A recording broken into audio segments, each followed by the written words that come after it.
Olá, meus amores do 7º ano aqui do Colégio Curso Aplicação da Taquara. Morrendo de saudade de vocês, socorro!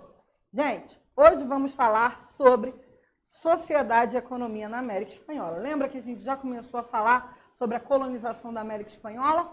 Hoje vamos entender melhor como funcionava a sociedade e economia, porque a política a gente viu invasão europeia, né? O que acontece? Como era a política? Política era feita por o rei de Portugal, o rei de Espanha, era quem mandava e tinha, né, os membros da sua corte real, né, no caso da América Espanhola, os vice-reis, já no início da administração, que eram os olhos, né, e ouvidos do rei. Na economia, assim como a gente viu na nossa colonização, a busca era pelo mercantilismo, comércio, e era a busca por metais preciosos. Só que ao contrário do que aconteceu, que a gente viu na carta do Pero Vaz de Caminha, que Portugal deu com a cara no pau-brasil, né, no tronco da árvore, não acharam de cara ouro, nem prata. Em compensação, os espanhóis, quando eles olharam para os incas, todo mundo assim, cheio dos ouros, lá. Todo mundo o quê? Já esbanjando, sem saber que estava esbanjando, porque eles não tinham essa noção monetária, né, financeira, da valorização que o ouro e a prata tinham para a sociedade europeia. Eles gostavam, usavam, mas não no sentido, né, de disputa como os europeus fizeram. Pois bem, a partir de 1540 a gente já tem, né, a mineração de prata e ouro na América Espanhola. Todas as propriedades, todas as minas eram do rei, mas aí ele concedia o direito da exploração, desde que pagasse o quinto. O que era o quinto? Um quinto do que você conseguia. Então, você conseguiu pegar isso tudo aqui de prata e ouro. Um quinto, tá? 1/5, né? Fração matemática, beijo, Priscila, tinha que ir para o rei de Espanha. E de quinto em quinto, né, gente, a galinha engorda bastante. E aí, as pessoas podiam explorar para sempre, desde que pagassem esse belo imposto. A mineração foi estimulando o crescimento urbano, né, e a abertura de estradas, abertura de cidades, inauguração de cidades. E aqui, em Potosí, né, uma das principais, a principal que hoje é na Bolívia, né, minas de prata e ouro. E para onde vai essa prata e ouro que eles exploram? Para, por exemplo, altares lindos, maravilhosos, com muito ouro, exploração, né, das riquezas, dos ameríndios. Mas, ó, muito bonito, não deixa de ser, não. Então, na Bolívia, em Potosí, a cidade ela foi fundada em 1545 e logo ela virou a maior produtora de prata. Então, a gente vê aqui um desenho de época, né? Cerro é serra, de Potosí, espanhol. E aqui, essa serra, essa montanha. Sou Juarez que não me escute, que eu estou falando serra e montanha como se fosse a mesma coisa. Finge que eu não falei, tá, gente? Eu estou usando a geografia de qualquer jeito. Pois bem, mas aqui, isso é uma foto atual da cidade de Potosí e da mina de Potosí, que é aqui nessa montanha. Então, a economia era feita pela colonização, né, dos produtos agrícolas, da exploração dos produtos agrícolas e também da prata e ouro, e fazia comércio com outras colônias do Império Espanhol, como nas Filipinas. As Filipinas, elas estão aqui, ó. Só para vocês se localizarem, aqui é a Austrália, tudo atual, tá, gente? Aqui é o Japão, China, aqui é a Índia. Então, aqui na Ásia tem as Filipinas. As Filipinas que era uma colônia do Império Espanhol. Tá? Essa comercialização entre produtos de luxo vindo do Oriente com prata e também com o comércio aqui da América Espanhola é tão grande que chegou uma hora que a Espanha proibiu essa comercialização. Por quê? O grau de contrabando, pirataria, a Espanha não conseguia mais controlar. Então, foi assim, gente, ninguém mais pode. Vamos parar de comercializar produto de luxo, porque vocês estão exagerando. Esse mapa traz todos os territórios do Império Espanhol em rosa e o Império Português em roxo. Por que está no mesmo mapa? Porque vai chegar um momento na União Ibérica, a gente vai estudar aqui, Portugal e Espanha vão virar uma monarquia só.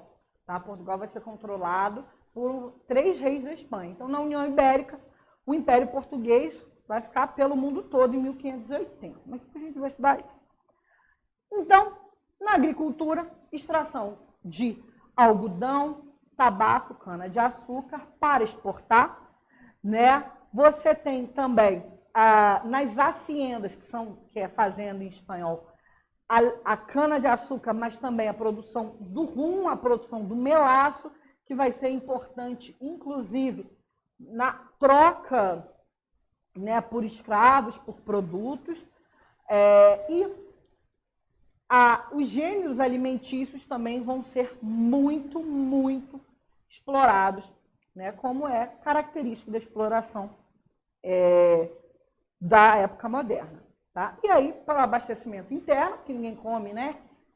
Se está exportando cana, tabaco, algodão, e aí tem mina de ouro e prata, o povo vai comer o quê?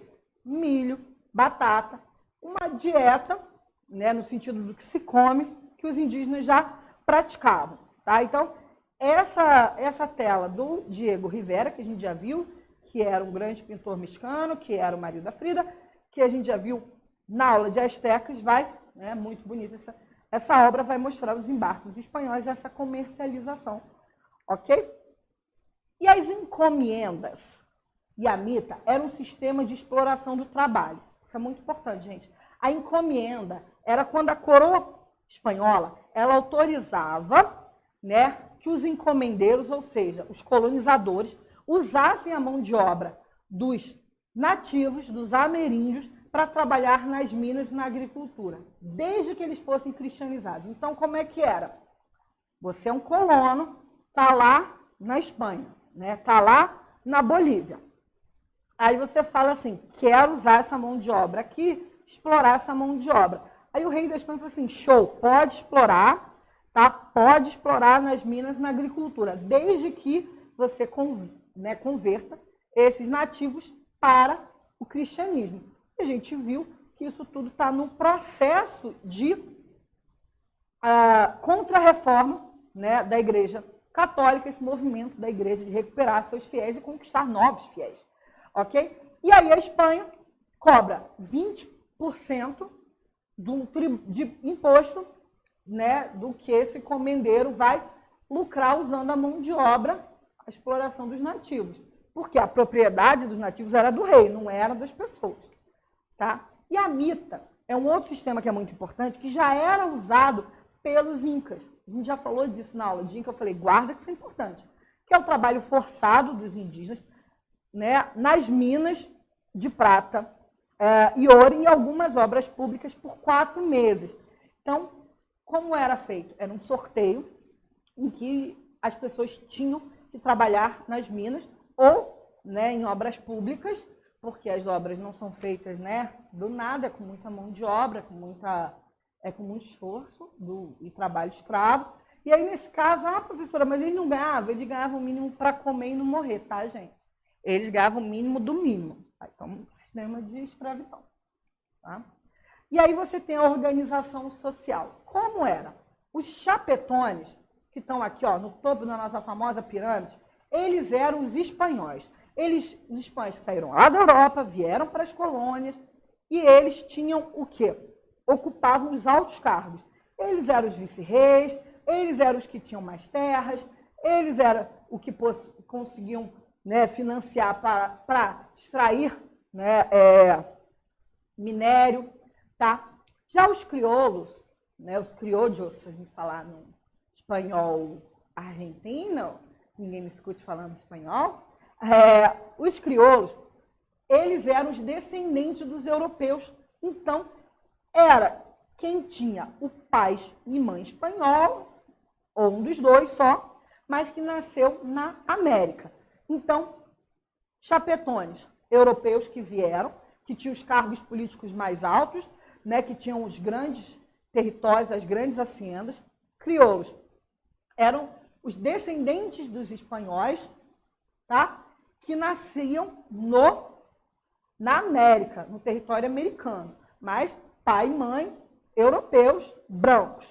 Já os mestiços era isso, quando era uma mistura. Então, eles poderiam ser espanhóis com nativas ou espanholas com homens livres, tá? Então, quando eram entre indígenas e africanos, os mestiços, quando misturavam as etnias. Os indígenas, né, que era o povo dominado, os ameríndios, e os escravos, porque sim, teve muita mão de obra escrava na América Espanhola também, tá? A mão de obra escravizada, então, ela poderia ser indígena e ela poderia ser africana, tá? A gente, às vezes, fica... mas em alguns lugares aqui na América do Sul mesmo. Não teve, na Argentina não teve escravidão, né? Você pode ver a cor dos argentinos. Gente, a gente não pode comparar com a nossa escravidão, que chegaram 5 milhões de pessoas. Então, como chegou aqui na América Portuguesa, no Brasil, lugar nenhum no mundo chegou, tá? Outra coisa que é importante a gente ter em mente. Chegou, sim, né, na América do Sul, né, na América Espanhola, teve mão de obra e também teve muita exploração da mão de obra indígena além da africana. Porque aí depois, pelos processos históricos até de embranquecimento da sociedade e tal, a população foi embranquecendo, né, com um projeto político, e depois a gente vai estudar isso com mais calma, tá? Então, sociedade da América Espanhola é muito similar em alguns pontos do que a nossa, tá? Mas vamos ter em mente que a gente tem algumas diferenças nas nomenclaturas, tá? E no que era explorado, mas era muita exploração e era muita escravidão, que é o modelo econômico, social e político desse, né, que a gente está estudando, essas colonizações da época moderna, que vão responder ao quê? Ao mercantilismo, a busca pelos metais preciosos, o metalismo, e também o poder, né, do rei é ter grandes colônias que ele possa lucrar bastante. Próxima aula vamos ver outra colonização, que é das 13 colônias, que é o atual Estados Unidos da América. Tá bom? Beijo, saudade. Tchau!